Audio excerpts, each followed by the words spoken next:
announcement that Steve Jobs is returning literally to the stage. He'll be at the Developers Conference on Monday. Joining us from Boston is Jeff Lindsey. He heads up BlackRock's large cap growth team as well as the firm's capital appreciation fund, whose holdings read like the who's who of U.S. technology stocks. Apple, the #1 holding in his portfolio, has been there for quite some time. Jeff, great to have you with us. What do you make of this announcement from Jobs or from Apple? Well, certainly everybody knows that the stock price is impacted by any issue with Steve Jobs' health, and it's a very inexpensive stock. Much more important, of course, is the actual sales and products and momentum of the company in the future. And the big story now is the iPad. So, I love to see that he's healthy. It's good. The investment thesis we have, making it our largest holding, has everything to do with the products in the long-term future. Jeff, speaking of products, what could come out of this developers conference next week is more details on the new music strategy at Apple. After taking on the world with iTunes over the last decade, now they're getting into the digital music locker business, where Amazon's making a push, a lot of companies are making a push. You're a shareholder in Amazon too. What will you be most interested in hearing out of Apple next week on that front? On the music front, you're asking? Yeah. It's just like so many of their products. They have these huge market shares, and it wouldn't be really sensible to expect them to hang on to them for years and years and years. So, I'm not sure exactly what I want to hear from them, but we want to hear a strategy where they can defend themselves and not find themselves, people just seeking other cheaper alternatives very quickly and easily. And part of the strategy of the company is to internalize all these products such that you get hooked on them, and the way they work is so important to you that you don't care too much about a few dollars to do something a cheaper way. So, as long as they're staying in the keeping up. Adding some functionality and holding on to the customers, that's what I'm looking for. Hey, Jeff, again, the iPad is the big story going forward. Speaking of the big story, obviously, of their product mix as well, but we want to focus back on Jobs again, because his presence really does propel the stock price. Like you said, you have Apple as one of your top holdings. BlackRock as a whole is one of the biggest holders of Apple stock. Is there any concern from you or your team at BlackRock about what the succession plan is at Apple once Steve Jobs is no longer really there actively in the role? No, I would not say that is a concern. Tim Cook is the obvious successor. We're quite comfortable with him, and the cheapness of the stock simply reflects these concerns. And so, I don't expect to react to any piece of news about Steve Jobs' health. It is an issue. There is a pretty obvious successor in place that we're comfortable with. So, we focus on the business much more. Jeff, you keep talking about Apple as a cheap stock. Since the last time you were on, LinkedIn has gone public. Everybody's talking about a bubble in Silicon Valley. First of all, I should ask you, did you participate in that LinkedIn offering? Have you bought any LinkedIn shares since you've got a lot of technology companies? Yes, we did participate in the offering.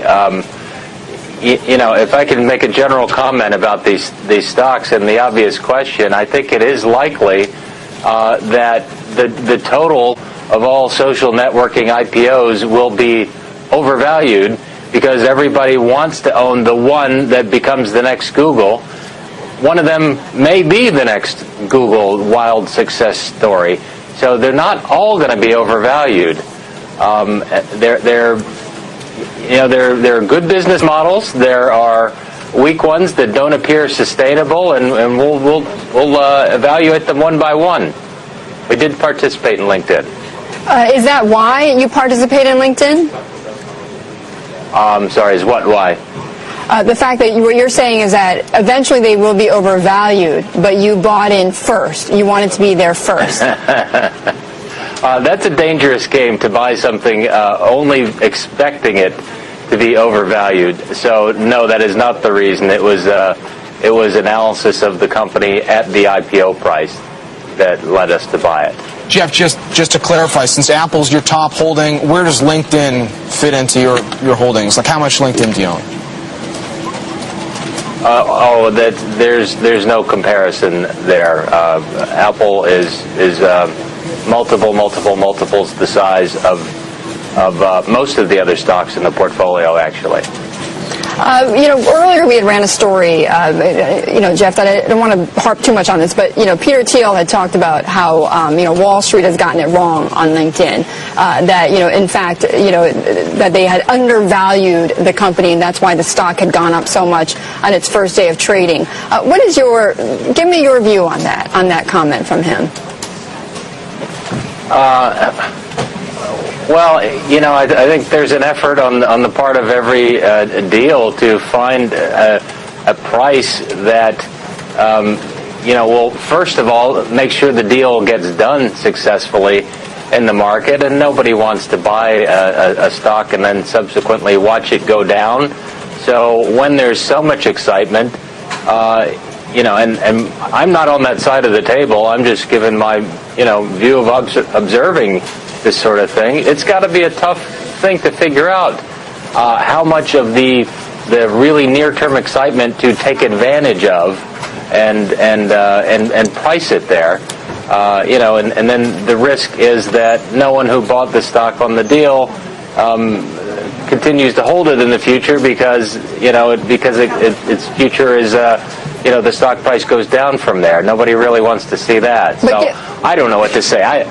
Was it undervalued just because it went up? I don't know. We could say that about every hot deal, and that's not really the right conclusion. No, but Jeff, given what you've seen with what's happened with LinkedIn, would you buy more into these social networking companies as they come to the markets? Okay, thank you so much.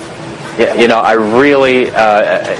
I wish I could give you a simple answer to that question. We're going to evaluate them one by one, and we're going to watch the stock prices on a day-to-day basis. So with the volatility that we're likely to see in such high-growth companies with little or no profitability, my answer is that I'm probably going to trade them significantly more than I would other larger, more established companies.